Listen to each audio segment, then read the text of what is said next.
Baiklah ibu-ibu, setelah kita mengenal aurat wanita, ini sangat berkaitan dengan nanti kewajiban berikutnya adalah menutupinya ya Bu, dengan sesuatu, yaitu pakaian. Nah, pakaian seperti apa yang harus dikenakan oleh seorang muslimah?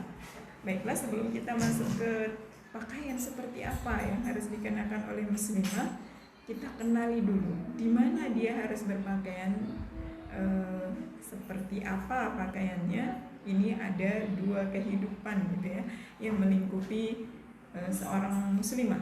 Nah, ini Bu, ada kehidupan umum dan kehidupan khusus. Kenapa ada istilah seperti ini? Itu diambil dari fakta kehidupan bahwa sebenarnya muslimah itu dia berada di dalam dua keadaan ini sesuai dengan syariah Islam gitu ya, pandangan Islam tentang dua keadaan ini. Nah, ibu-ibu yang dirahmati Allah, kehidupan khusus itu adalah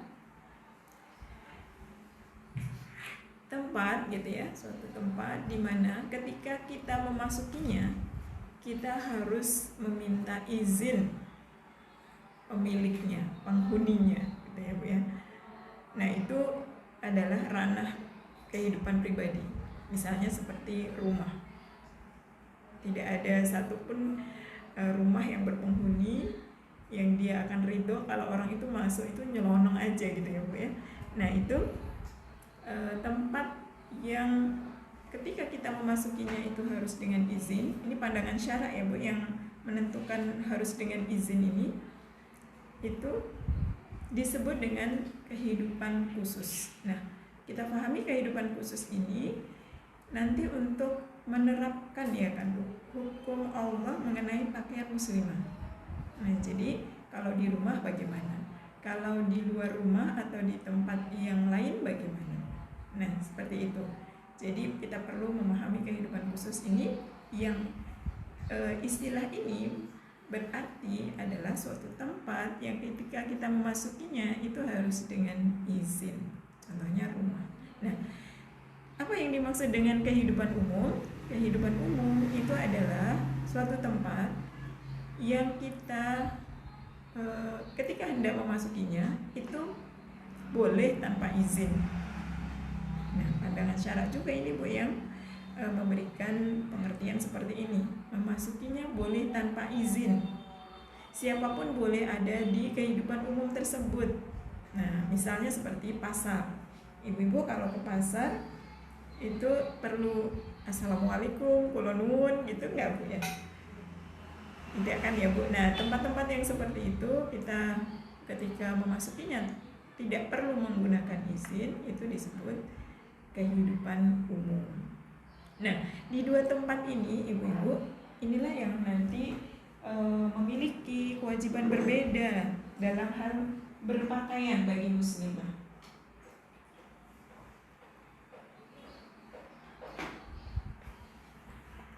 Bagaimana pakaian yang digunakan di tempat umum, bagaimana pakaian yang digunakan di tempat khusus, itu harus kita perhatikan ya Bu, agar tidak tertukar. Kalau yang kita lihat saat ini, bagaimana seseorang berpakaian itu justru jor-joran untuk nampak keindahannya itu ketika di tempat umum, sesuatu yang seharusnya di tempat umum itu banyak hal yang harus dijaga. Maka itu Bu, kita memahami kehidupan khusus dan kehidupan umum tadi agar kita memahami pakaian seperti apa yang harus dikenakan di tempat-tempat tersebut. Nah, ini karena kita sedang membahas tentang pakaian. Nanti masalah pakaian ini bagian dari tata pergaulan yang itu akan kita bahas pada waktu yang lainnya. Nah, ibu-ibu yang dirahmati Allah, pakaian di kehidupan khusus. Pakaian di kehidupan khusus itu adalah pakaian rumah, yaitu yang biasa dipakai di rumah.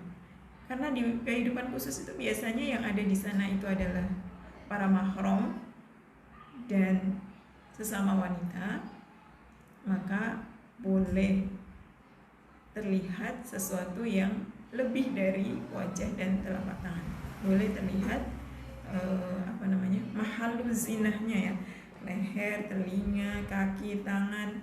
Nah itu boleh. Maka pakaian rumah ini boleh semisal daster, rok gitu ya, celana panjang gitu ya, kemudian pakai kaos gitu. Nah ini adalah pakaian muslimah yang diperbolehkan jika dia berada di tempat khusus, yaitu seperti rumah, karena di dalam rumah itu biasanya penghuninya adalah para mahram dan sesama muslimah.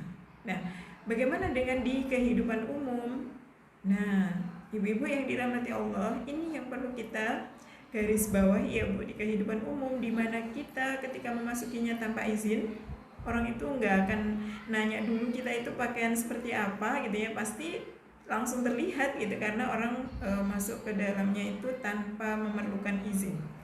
Nah, di sini muslimah diwajibkan untuk berpakaian sempurna, yaitu mengenakan 3 macam pakaian ini Bu.